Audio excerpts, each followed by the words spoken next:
Hi everybody, here we are. Here comes Amy and our little friend. We have a new addition to our little group. Here's Zula. We're all ready for Halloween because it's Halloween weekend. Nice to see you again. I'm looking forward to talking to you again. Our topic today is going to be floral arrangements, making woolen floral arrangements. And I've got it all set up so that you can see. I've got all my Halloween stuff pretty much around here. I've got these vases, which I think you can see, these vases, and then I have, this is what I'm going to be talking about, and this is a Medusa, and it's pretty cool, what a planter that I got that I didn't get around to planting, but we could, and there's another planter that I have, and then behind Amy is another couple of pieces that I have.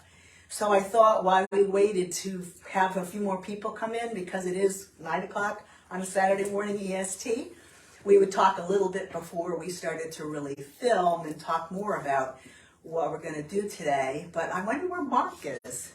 Where did Mark go? He should be here. Oh, there he is! Okay. Okay, let's get Yay! the party started. Okay. Here we go. And I'm going to take this off because no way can I do this with this.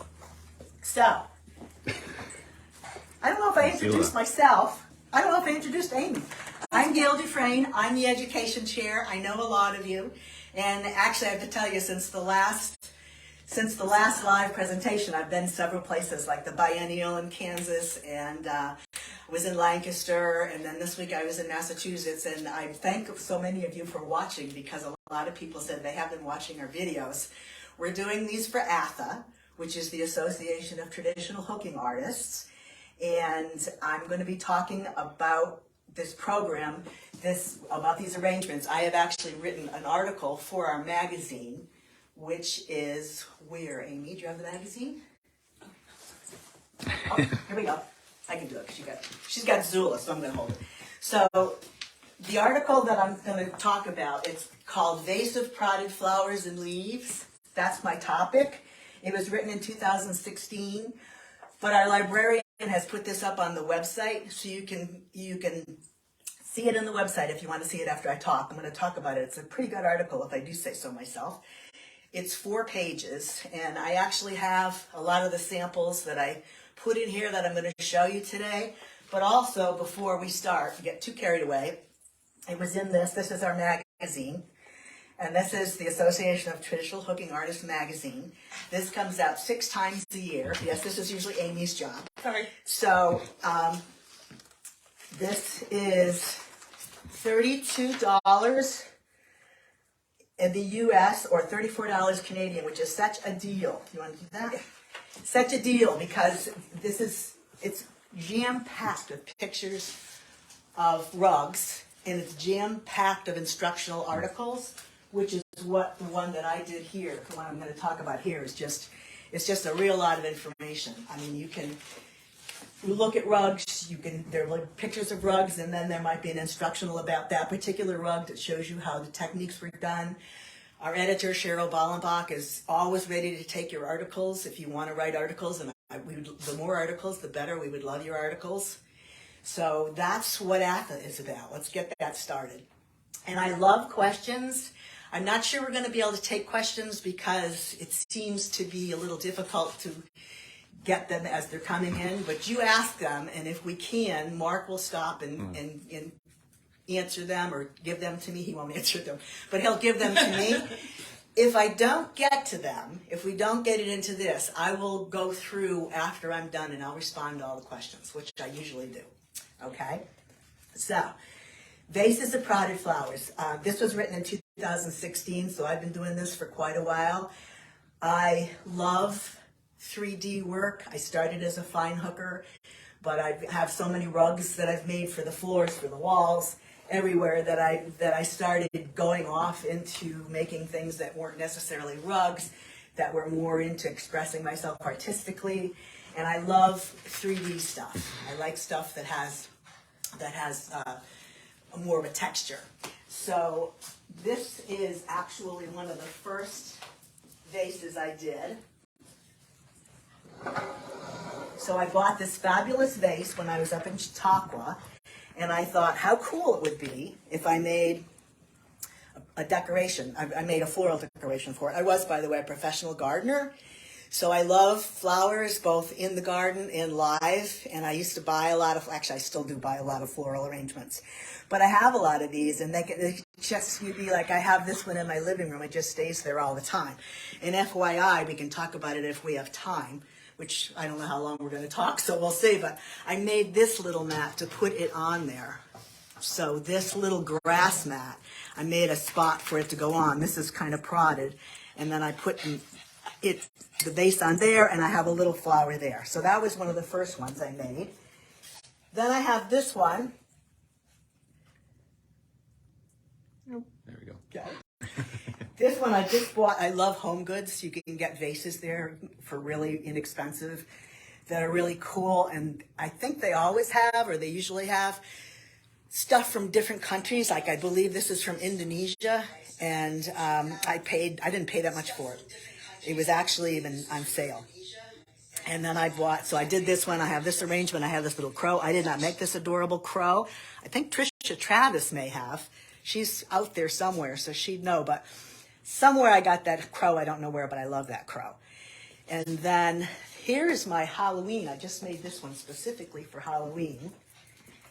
And I have this crazy thing in here with this little skull and crossbones button. I've got leaves that I've made back here, and I've got, this is actually, I have no idea what this was, but let me show you what I found. This is what happens when you don't ever throw things out. So I had something that had these elements on it, and it broke. I don't know what it was, I don't remember, but I found the skull. Now watch me break it, probably put it back in there.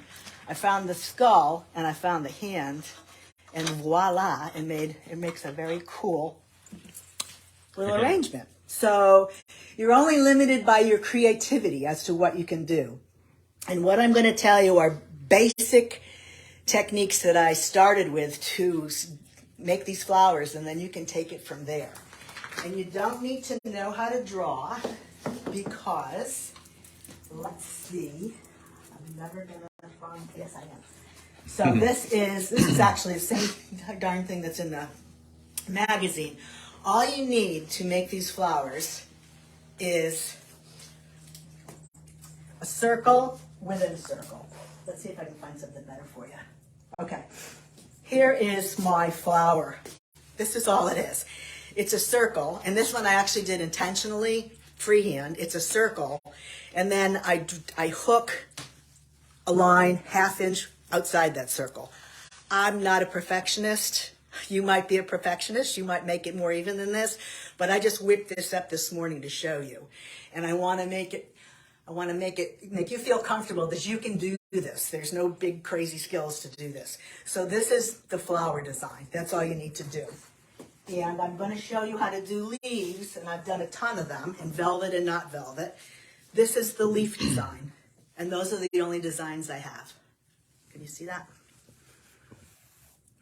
Okay, now remember that. We're going to go back to that. But I'm going to show you the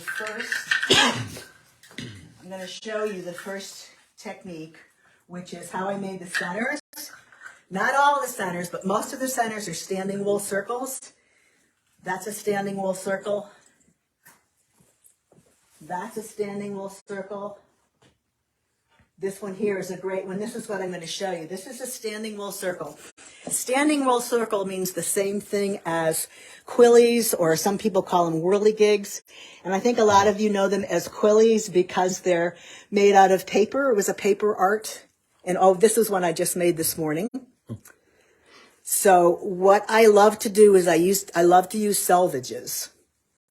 And so I started this one. Let me put that in there. I started this one this morning, and I'm using 3 selvages. You can use 1, 2, 3. I made this big honking one some time ago. I don't know how many I used, but I just kept going. And as you can see, I used selvages. I used a yarn for my petals, and I used selvages that completely matched the yarn. It could have been that I actually used the yarn in the center, which makes it even connect more. I don't remember what I did because I made that years ago. But basically, you take whatever you're going to use for your standing wool circles. See, Amy, this is an easy thing, too, that you can do this.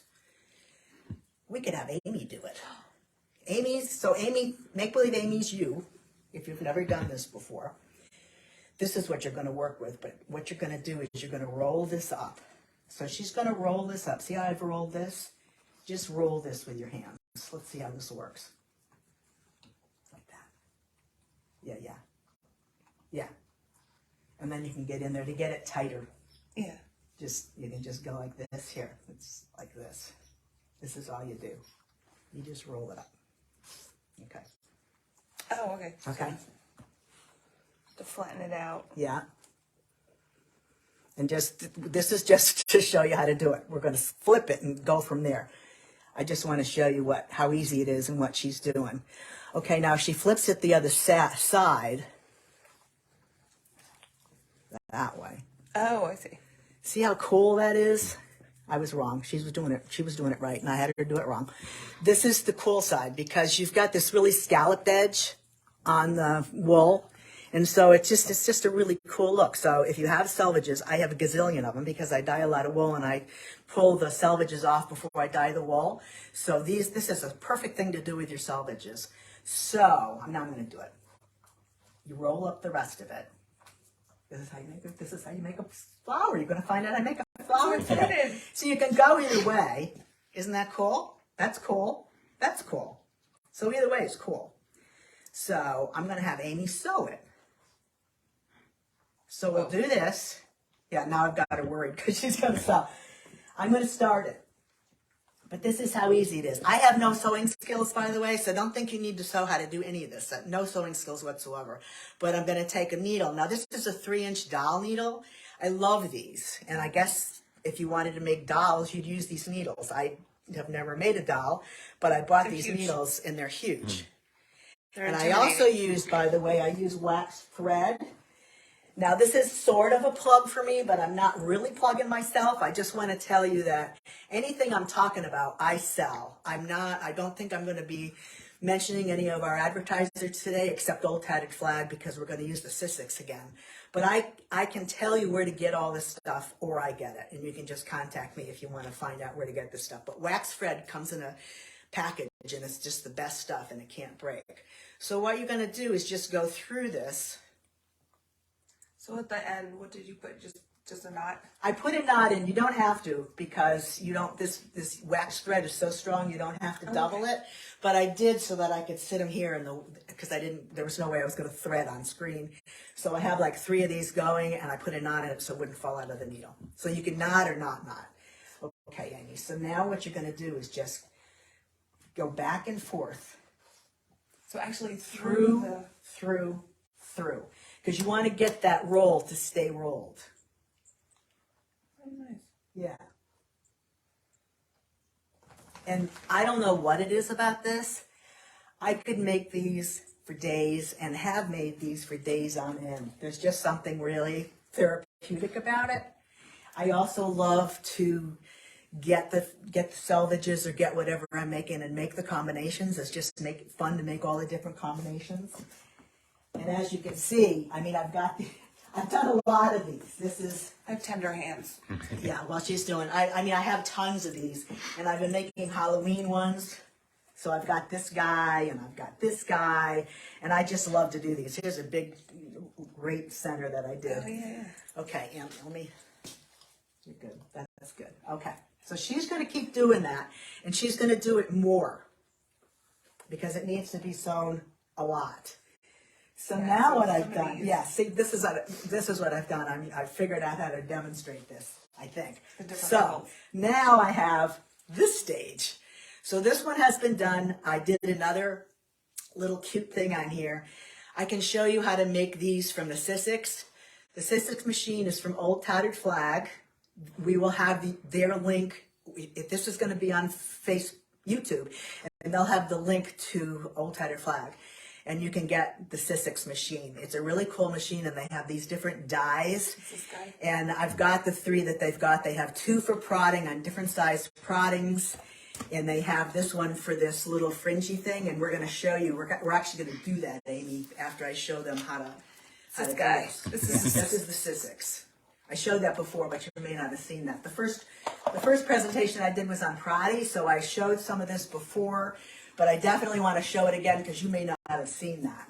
So this adorable little thing, it's one of these that we just made, one of these whirligigs, and then I made this fringe from the Sizzix, which we're going to do later, and I sewed that on. So now I have this cute little center, and I am going to, remember I showed you this in the beginning?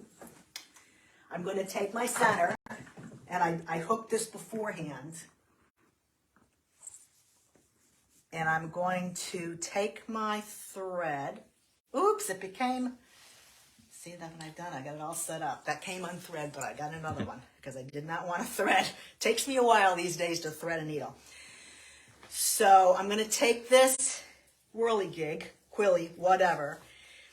I'm going to put it here on the front of the backing. I'm going to put the needle through the quilly, come to the bottom, flip. Now I'm going to secure it to this, down here like this, to the bottom. And I'm going to do this a lot. I'm going to do this a lot more than I'm demonstrating to you because you want this to be sturdy. You don't want to have to. So you're putting that through that circle thing. I'm putting it through the bottom of that circle thing. Oh. See how it is now? Now obviously that's not really sturdy there. I mean, I could make it a little tighter back here by doing this, but I'm going to come back up and I'm going to sew the whole perimeter so that it's really tight in there, because I'm going to be cutting this out. And once you cut it out, it's going to be really hard to try to re-sew this, or if I wanted to go back and fix some of these, I could, but it would be a pain. And who wants to go back and fix something? You know, you just want to move on. So I do this for much more than I did here, and then I'm going to go back to the front,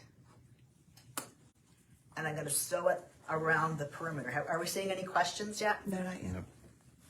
Okay. So now I'm going to go around the perimeter. This is actually a part that people get confused about. It's pretty easy. It's probably easier to do it than to explain it. But if you can look at that article, you can write a question now, you can write a question later. And what you want to do is just secure this like so. And hook all around it.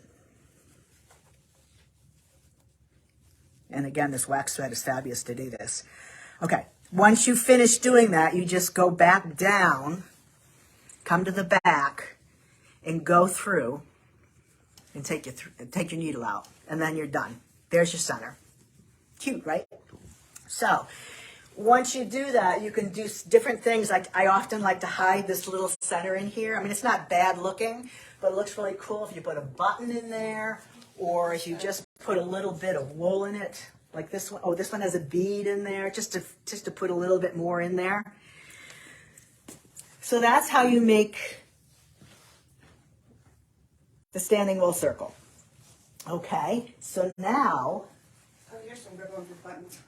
Oh yeah, I make these. I have an addiction to making these flowers, so I have them everywhere.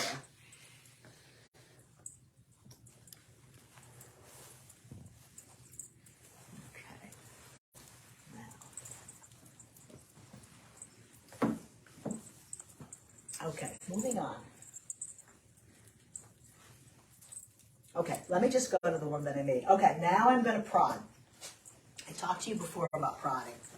And this is going to be a little sloppy because I didn't sew this all the way on. I didn't set that up to have one that was started. So what I'm going to do now is prod. I love to prod. There are different techniques you can use to prod, but this is how I prod. I use this tool. I find this to be much easier. You can use I think it's called a hemostat. You can use a hook. A lot of people use a hook. There's another tool where you poke through the back to the front. This is definitely what I use because I find it easier. So this would be a good size. I love this wool. This is going to make a great flower. And I would take this, and again, the article even tells you exactly how much I used. I think for the flower that I talk about in there, I took a 1/16 of a yard, which is what this is, and it's about about 6 inches across, 5-6 inches across. I did it with 3 pieces and I made them that wide. You can do that. That's kind of hard to pull through. You might not know what I'm talking about yet, but you will. What I'm going to do is do it into quarters. And you can do this with a rotary. If you have huge cuts on your machine, which I do, you can use the cuts on your machine, but you can tear. So what I'm going to do is I'm going to make 4 rows, and I'm going to tear. And there's tools you can get to do this, and I'm not really a tool person because they usually get the better of me, so I'd rather just do it by hand. So what I try to do is try to figure out a way to do it that's going to come out to be kind of regular and a good size. So I'm going to take the 16th of a yard. I've cut it into about 1.5 inch, 2 inch piece wide, and I'm going to cut it like this, and I'm going to get 4 pieces to prod with. Voila, now I have 4 pieces. And I'm going to do a sunflower. I think I'm going to do rounded edges. So I'm going to round like that. Just drop that on the floor. Proddy uses a lot of wool and it's pretty messy. But I don't really care. We don't care. We're having fun. So I'm going to get a few of these done so I can show you. Oh, I'm doing it. I'm not telling you. So this is what you want to have. That's a Proddy piece. So I've rounded the edge. I could have pointed it just as easily. And then I've cut into this part here, which you'll see why I did that in a second. But I need to get a few going before you're really going to see what I can do, what I'm doing. It's kind of like making snowflakes out of paper. Yes, it's exactly like making snowflakes out of paper. Yes, it is. I told Amy, because Amy's a beginner and she's interested in it, so I told her to ask whatever questions she wants to clarify, because once you've been doing stuff for a while, you forget.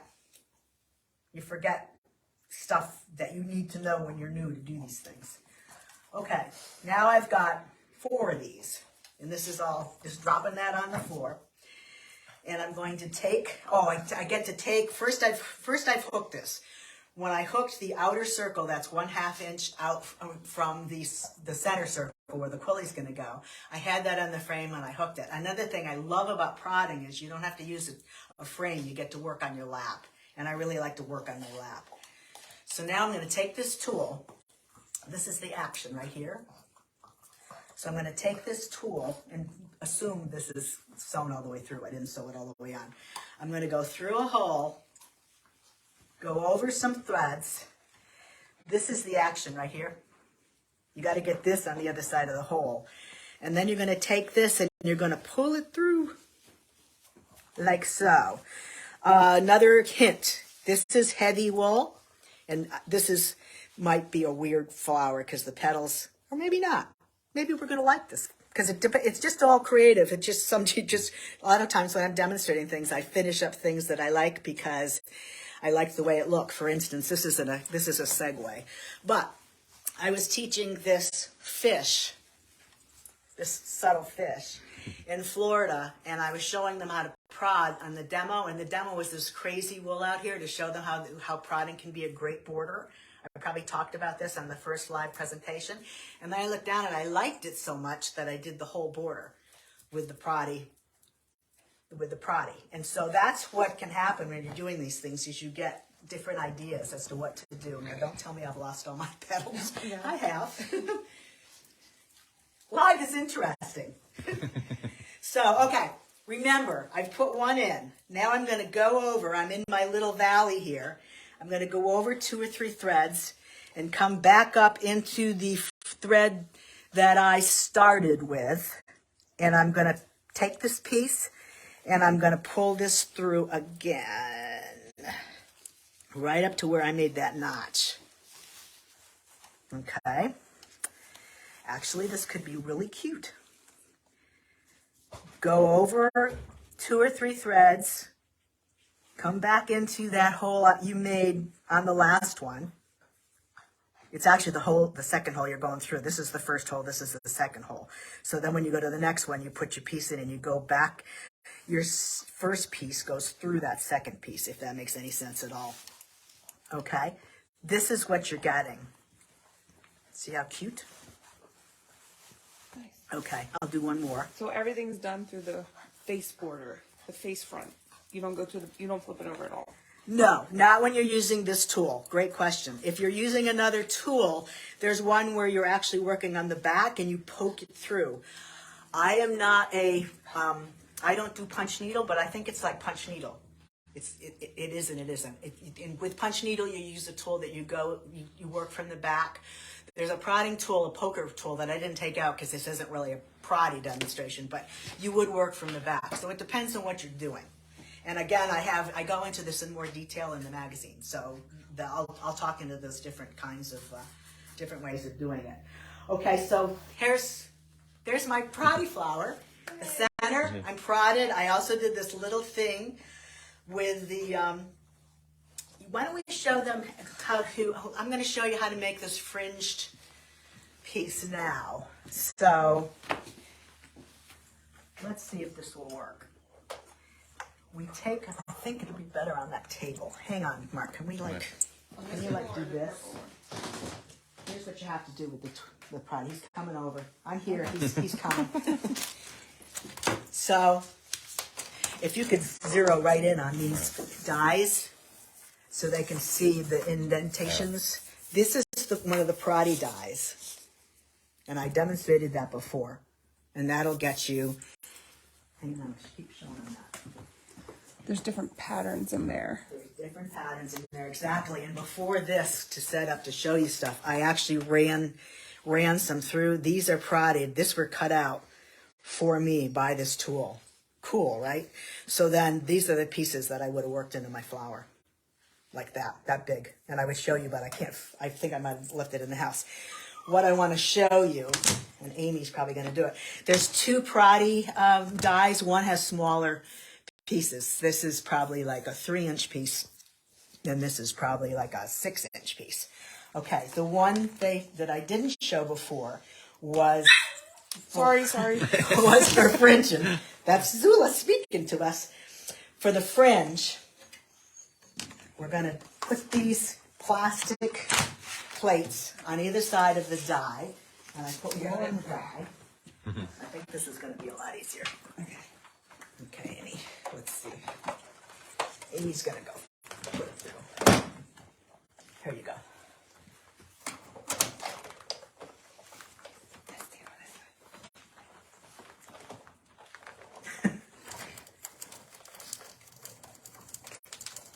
So easy. So easy. This is a... It really is. There's like no pressure on this thing. Handy dandy tool this is. And I made reeds with this. I made great reeds with this. In fact, just FYI, Mark, can you flip around and show them that wreath that's up there? Try to hit high so you don't, you know what I mean? This wreath. This is complete segue again. I'm into the zone now. I made this whole wreath with this tool. Other than the berries, obviously. All the greenery is different wools that I used using the Sizzix tool. And this is what Amy's gotten now. This is what she's... This is good. This is exactly right like this. Yeah. So this is what Amy made. See how it's... Look at how cool. And I picked this because it looks Halloweeny, and I'm doing Halloweeny stuff now. She's showing you where I put that on. And what I did with this fringe is I took a piece of, this is a plant stake, and I glued it on. I'm not a big gluer on row cooking stuff, but for this is kind of crafty stuff. So, and I just use Elmer's glue. I mean, you can use E6000, it's more expensive. But Elmer's glue is fine. You can get it for like a bucket thing. So I just put glue on the stick, and then I wrapped it around the stick. And then I made this stick thing, and I put it in, like you could put it in here just to add some depth, because you want to have different depths when you do your arrangements. Another thing that I used in my arrangements, I'm going to show you how I put them together too. Oasis. You can get these blocks at a floral shop. I'm sure they have them at Amazon. And so when you're making arrangements, if you don't know how to make arrangements,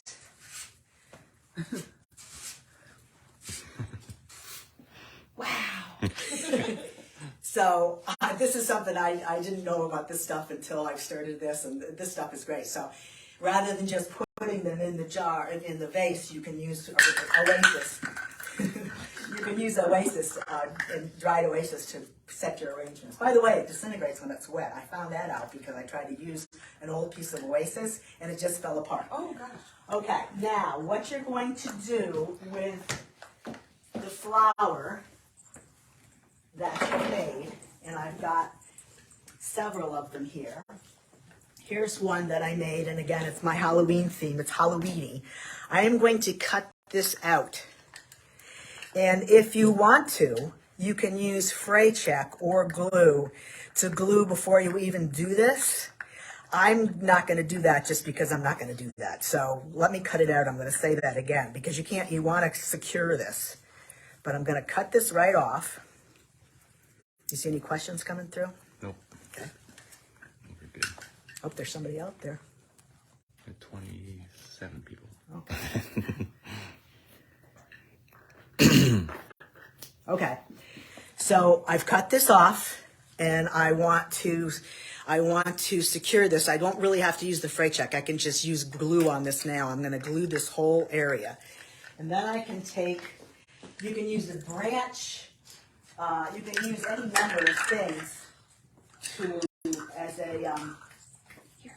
There we go. As a stem, I have often taken these, like 3 of these stems, and hold on, I got a piece that came out of my, take the stem, and just because you want it to be a little sturdier than just one of these, so you can take the stem, this is plant tape, florist tape. You can get it at a floral shop, or I get everything at Amazon. Okay, now what you're going to do now is, I can take this, and I can take a piece of wool. This is not cut for this, but I think you can see it without me actually doing it. So I'm going to take this flower, I can just take that off, and cut this to fit the back of the wool, and glue it. And there's your flower. Oh, nice. There's your flower. You got to glue it. And you're going to want to make the flowers at different, you can make them different sizes and different levels. Like this one is really kind of, like I've got big flowers up here.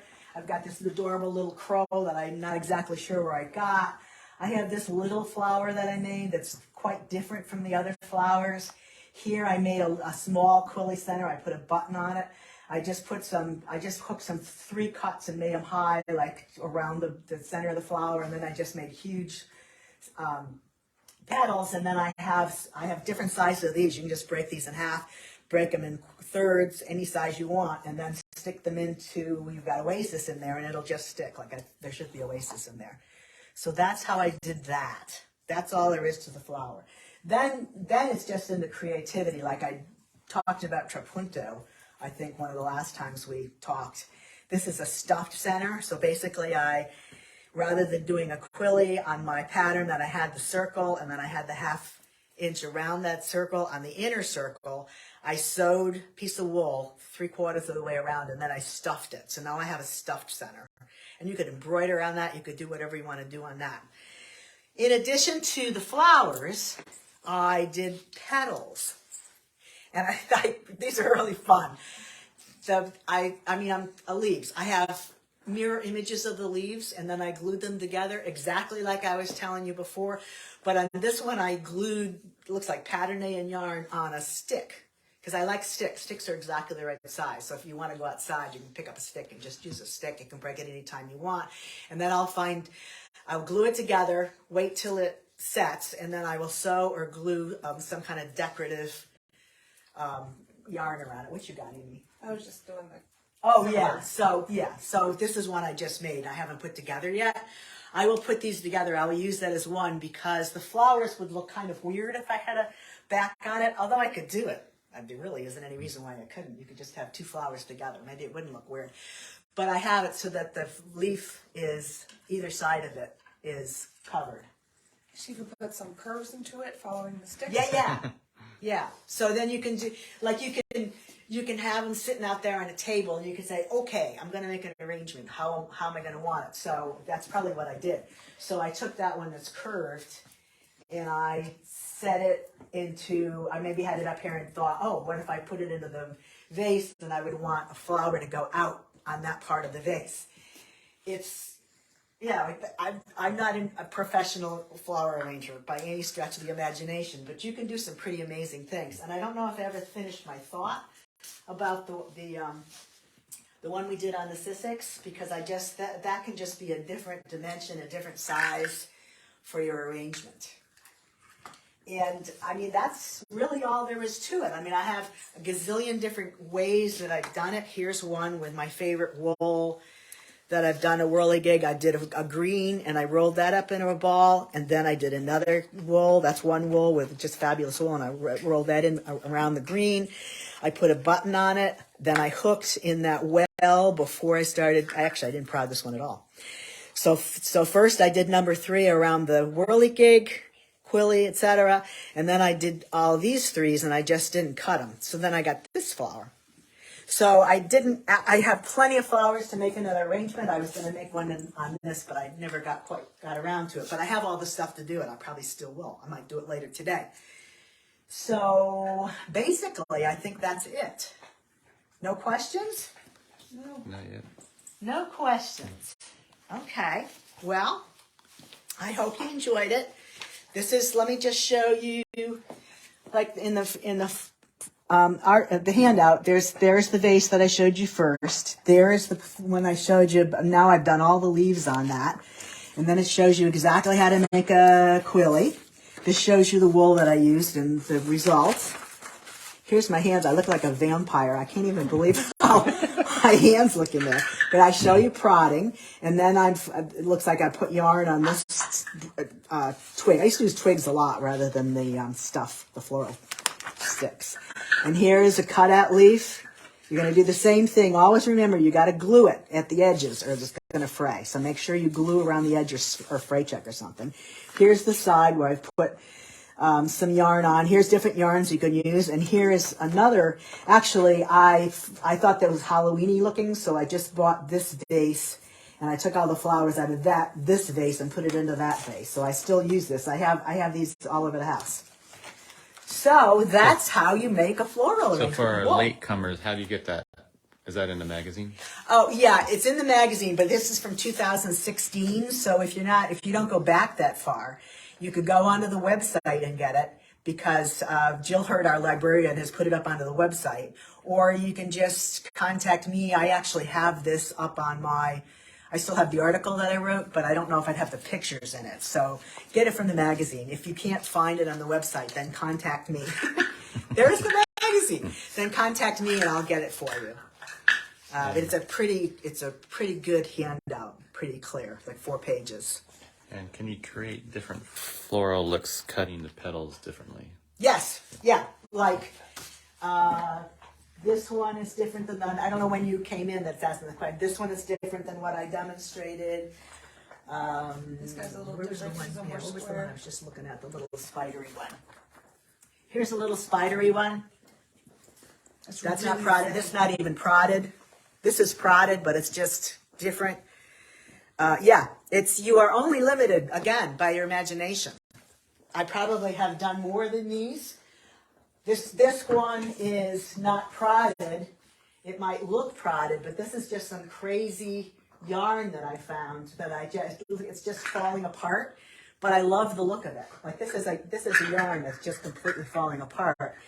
And it looks like I found selvages or used this in the center because it matches so well. And I don't remember.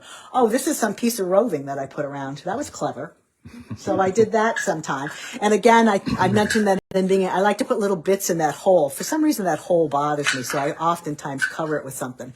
Plus, it's the perfect place to put something else, another piece of interest. Any others? Don't be shy. Contact me anytime. If you're asking questions and I don't see them, or you come back and ask questions. Can we order just a handout from you, or do you have to order the whole issue? The handout is on the website. Cool. So I think you can go right to the website and get it. If you can't, let me know.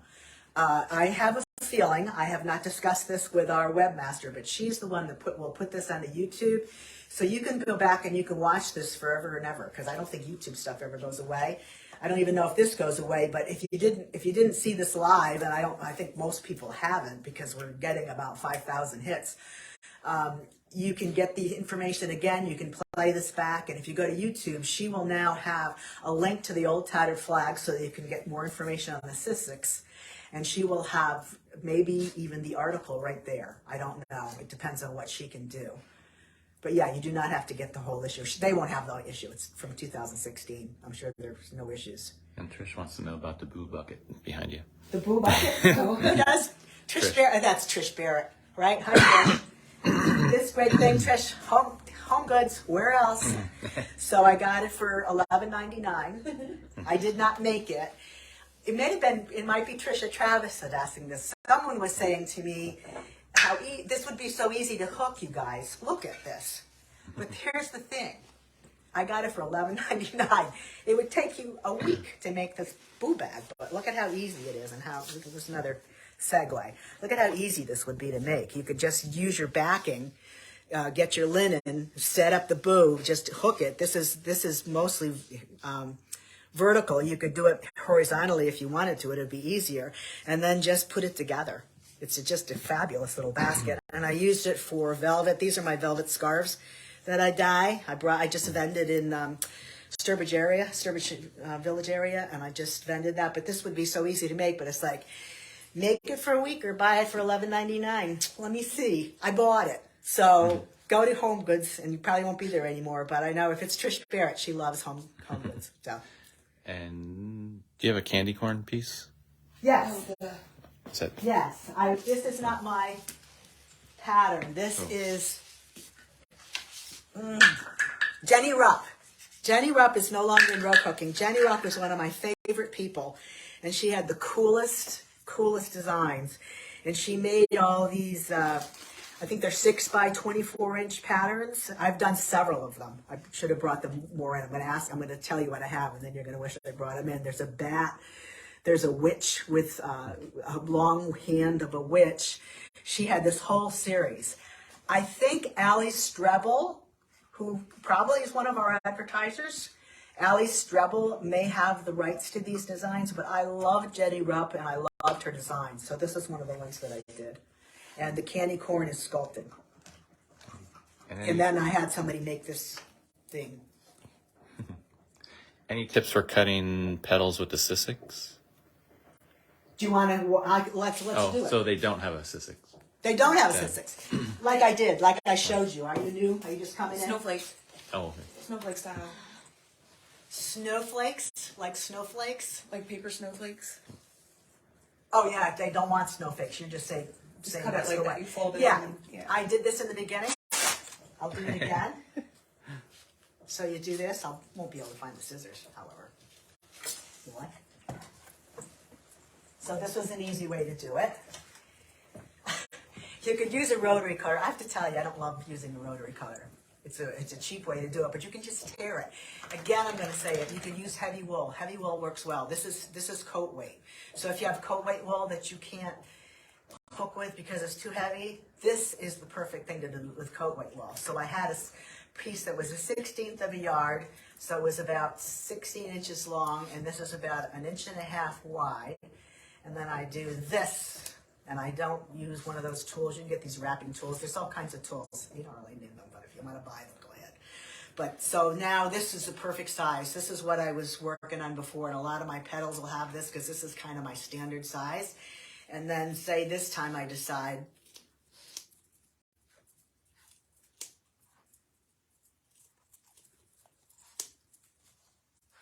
Amy, show them this cat. One of my students made this for me, and I adore it. I do not know if it's her design. It's not my design. I adore it. See those little pieces of prodding down there? She's got them. I would say they're probably an 8 cut. The point being that you can make it any width that you want. She probably used an 8 cutter and cut those. And she's got pointed edges. So that's another thing that you can do with proddy. Proddy is like unlimited what you can do with proddy. So now I'm going back to this. I've pointed this. This will make a great rooster. Oh, here it is. Pointed it. But then what you want to do is make this notch in the center. Because when it goes in, it's going to stand like this. So that notch will help it stand good, stand well. Does that answer that question? Yeah, and then when they pull the petals through, they tend to fray at the edge. Any suggestions? That depends on your material. One thing that I have done often is you just snip a little more off. If you're using something thin, it's going to fray. Make it a little longer than how you want it to be, and then just clean it up when you get it in there. Because once you get it in there, it should hold. Having said that, you can see what happened with this. I mean, this went nuts.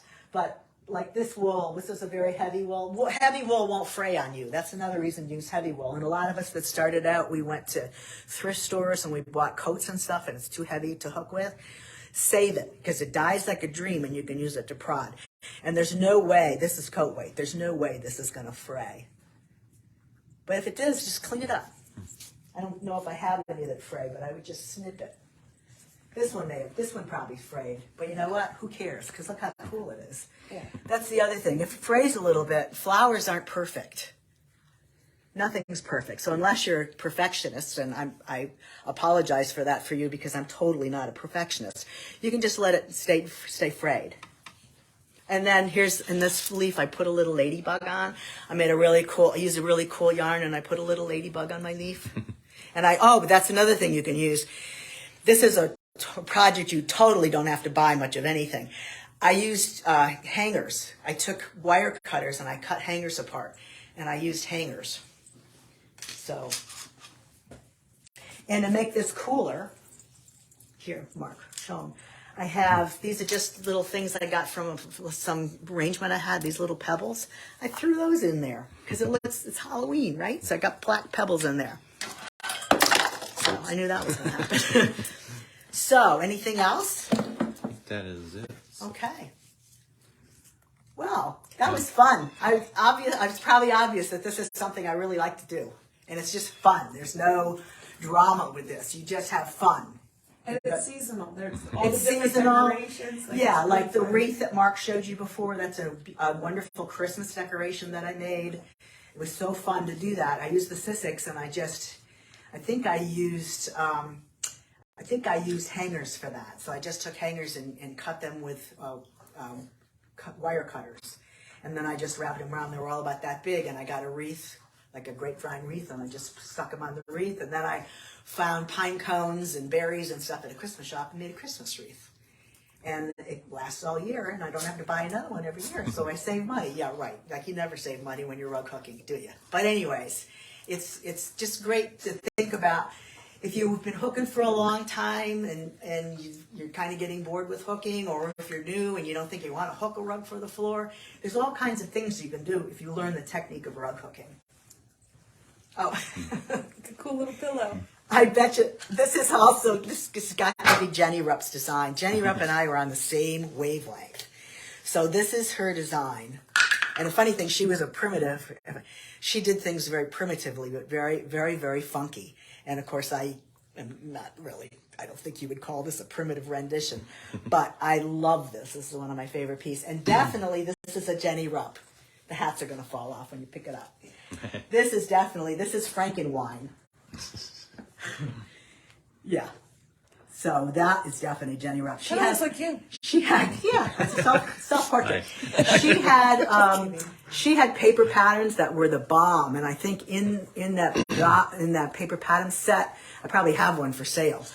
She had Frankenstein, she had the pumpkin, she had a jar of stuff like eyeballs and stuff. She had like 4 different designs, and someday I'm going to make all of them because I just love them. They're just right up my alley. That's a funky yarn that I found. Is this the prodding though? No, I just hooked it. Oh, maybe it is. Yeah, it is. I think I prodded because this wool is horrible to hook with. So I probably prodded that, and then I stuck this yarn through there to make it cooler and make it look like hair. And then we use, as Amy pointed out, we use the wine corks, thus his or her name. She's a gay blade. It's got all this on there. That's all novelty yarns that I used. And how did you wrap the fringe on maybe the stem? The question disappears. On which piece? Like these guys? I think yeah, maybe. That's glue. I glued that. Glue. That's glue. I wonder if she means, Oh, you know, maybe the one we did. Maybe she missed the tree, or the black. Let's see. I don't know where the other one went. Yeah. And can you purchase the Frankenstein pattern? You can purchase the paper pattern through Allie, I think. Allie's style. Allie. So that she did a glue and a wrapping. Yeah. Oh, maybe That that's was what it earlier. was. Yeah, on the branch. Okay, so what I did is I used Elmer's glue. Here's the thing about Elmer's versus E6000. E6000 is supposed to be the craft glue that everybody likes. Elmer's glue washes off with water, so you are like covered with glue. So I take a newspaper, a piece of newspaper, and I take the Elmer's and I put it on there, and then I roll whatever I'm going to be putting this on that newspaper, and then I just twist this around. And wait, and set it there and for like a day and let it dry. That's how I do that. I don't know if you can kind of see it's like wrapped. Yeah, it's easier to see on a red one, but hang on, you guys. Cool.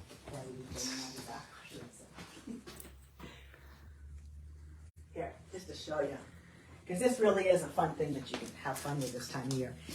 Here's one from my wreath. This was about the size that I did on the wreaths. 6 inches. And so I did a ton of these. It took me a long time to do this wreath, but I didn't care. And I have a very talented home student who's going to be here any minute, and she did a wreath, and I think it took her a week. It took me weeks because I kept doing different materials.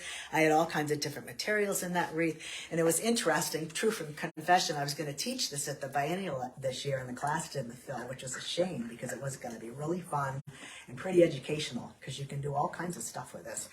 I think most people do feather trees, and I didn't do a feather tree because I really didn't want to do a feather tree. I just felt like doing a wreath.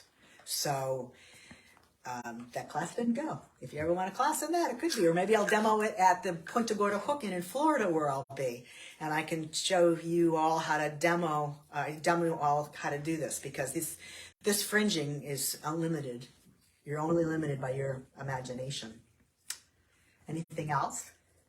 I think that's it. Okay. Well, thanks, guys. It was fun. Oh, wait. Amy's going to show you something else. You might like More to see surprises. this. This one I did quite a while ago. But this has the different sizes and the different textures. Exactly. Yes. The other thing is, so this is a wreath that I did, and I prodded all this low, this stuff in here, and all this is, I prodded it higher. I started at the same, it's the same base. It's backing, and it's the same base, but I prodded these to be several inches higher. I cut them to be several inches higher than these, and then I cut the flowers to be higher than the bottom, but lower than these leaves, and that's how I made this wreath looking 3D. It's all an optical illusion because I had the backing. I had the backing, and I just made the wreath. And this was probably one of the first. I made this before I got into all the flowers. I made this wreath. I saw it in a Jackson and Perkins catalog. You can probably find that I completely stole that wreath idea. It was a wreath that was like $50, and I made the wreath. And that's the first wreath that I made. But back to the end, you can see like different patterns are just more fringy at the end. Yeah. The more different. Using different materials will make it that much more interesting. So this is one of my all-time favorite materials. Very lizard friendly. I like to make lizards. So I had that. I don't think I have that anymore. And then I didn't use the same. I used a whole mixture of stuff. Yeah. And that's another thing. All your work, most of your work, not all necessarily, but it will be more interesting if you mix wool and use more stuff. It just gives it more variety rather than just being one. Okay. Okay. Thank you all for coming. Oh, and Go ahead. is it recorded? Yes. Yeah, it's recorded. I think you can go to the Facebook page and see it recorded. And when Kay, our webmaster, gets around to it, she's going to put it on YouTube, so it stays there for like years, if not ever. So you can see this, and you can just watch it as many times as you like. Or if you have friends that you think want to see it, or you know beginners, they can go to the Facebook page or YouTube and find it. Kay will. I don't know I think there's YouTube channels, and I don't know what our YouTube channel is, but I think if you say Gail Dufresne proddy or Gail Dufresne something, you'll get to that Just that Gail YouTube. Dufresne. Gail Dufresne. And I think it's free. Yes. Right? It's free on YouTube. And can you see the back of the wreath? Yeah. I started with all floral arrangement stuff. This is a real live, genuine wreath that you would make. And my sewing skills are horrible. And I had a friend saying, well, you can't do it like that. You have to sew it in there. And I thought, well, I can't sew it in there, so I'm going to do it like this. So I sewed this on. This is a fabulous piece of coat weight red. I sewed this onto my backing. And then I took the, what do you ever call that thing? Form. And I just tied it on with yarn. And that's got to be at least 7-8 years old, if not longer. And I've had fairy lights on it and lit it up, and actually, this is one of my favorites. This could be perky. I've probably been sitting on it and stuff. But it's just a really nice thing to have, and I think we all like to do crafty things for holidays. I mean, you could make this for somebody if you really, really like them, because it takes a long time. You could make a smaller one. They really would make great gifts. And pretty easy to do. All you need is a bunch of wool, and most of us have that. So, and again, you can just go to Goodwill and get coat weight wool, which is cheap. Anything else? I think that's it. Okay. Thanks a lot. Cool. See you next Well, month. Happy Halloween. Happy Halloween. Zilla. Happy Halloween. Thanks This for is coming. Well, Here's Zilla our as little- Alice. Here's our little sweet pay. Done with the costume. You can scan the thing. We went, we would have done it in an hour.